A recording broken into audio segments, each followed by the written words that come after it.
Hello and welcome to this week's News Bulletin Roundup at the International News Channel. Let's take a look at the headlines.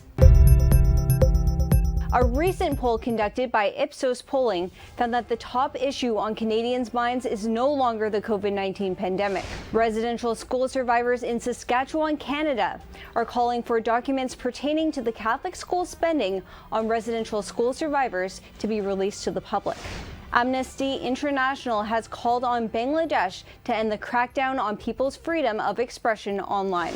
The U.S. has announced that because of concerns over the rise of the Delta variant, it will no longer lift the existing travel restrictions yet.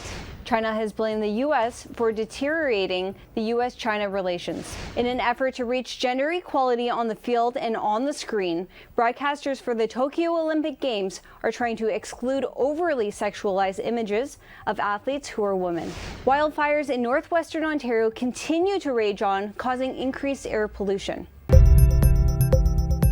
To start, as the Canadian federal election draws nearer, several election polls have been conducted. One such poll by Ipsos has found that the COVID-19 pandemic is no longer the highest priority for Canadians. As of now, the most pressing concerns of Canadians' minds are healthcare, affordability, and cost of living, climate change, and economy. Notably, these are similar to concerns from 2 years ago. However, COVID-19 is still a priority, though not the highest. Indeed, it is the fifth most important issue. Turning now to Indigenous residential school survivors in Saskatchewan. As part of the court deal in 2005, the Catholic Church agreed to 3 deals that totaled $79 million for Indigenous residential school survivors in Saskatchewan, Canada.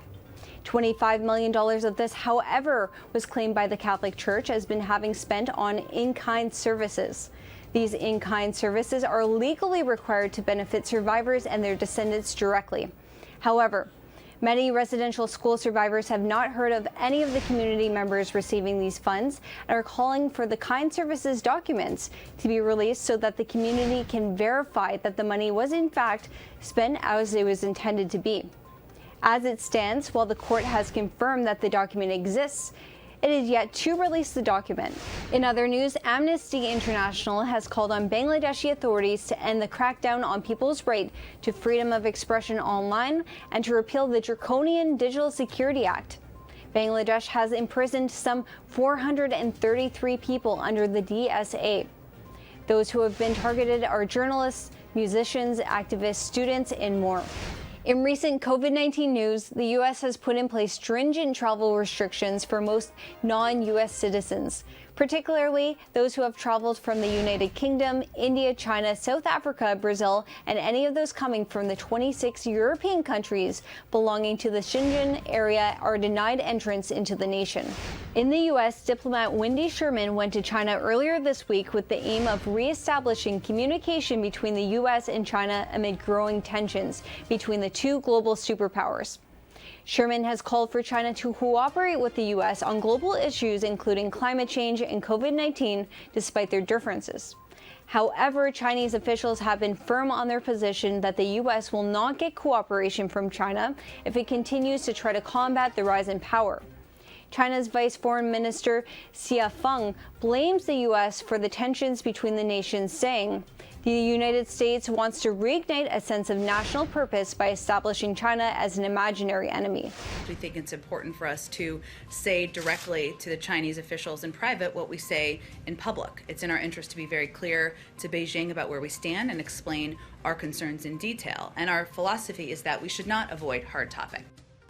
Currently, the China-US relationship is in a stalemate and faces serious difficulties, fundamentally because some Americans portray China as an imagined enemy.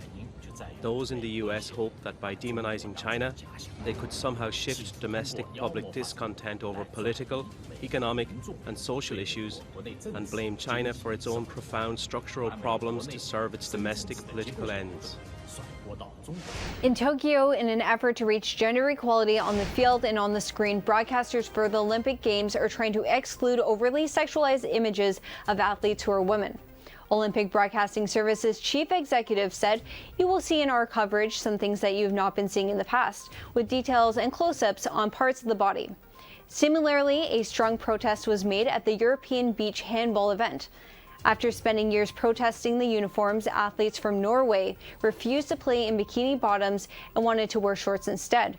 However, they were fined for breaking the clothing rules. Meanwhile, male athletes can play beach handball in shorts with impunity.